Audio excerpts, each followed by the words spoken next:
The Republicans in a few days will nominate a good man who has served our country heroically and who suffered terribly in a Vietnamese prison camp. He loves his country every bit as much as we do. As a senator, he has shown his independence of right-wing orthodoxy on some very important issues.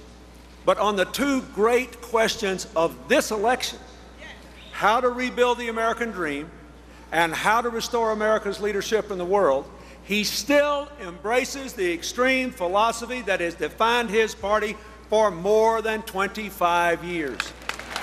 And it is, to be fair to all the Americans who aren't as hardcore Democrats as we, it's a philosophy the American people never actually had a chance to see in action fully until 2001, when the Republicans finally gained control of both the White House and the Congress. Then we saw what would happen to America if the policies they had talked about for decades actually were implemented. And look what happened.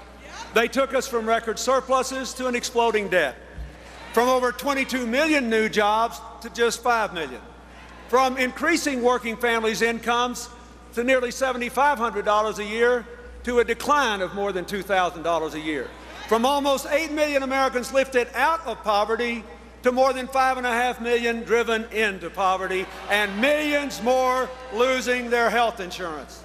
Now, in spite of all this evidence, their candidate is actually promising more of the same.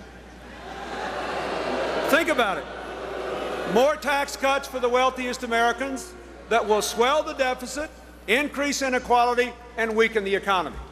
More Band-Aids for health care that will enrich insurance companies, impoverish families, and increase the number of uninsured. More going it alone in the world instead of building the shared responsibilities and shared opportunities necessary to advance our security and restore our influence. They actually want us to reward them for the last 8 years by giving them 4 more.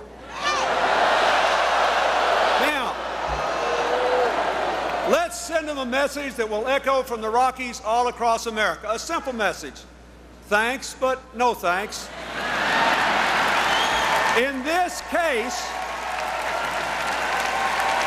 case, the third time is not the charm.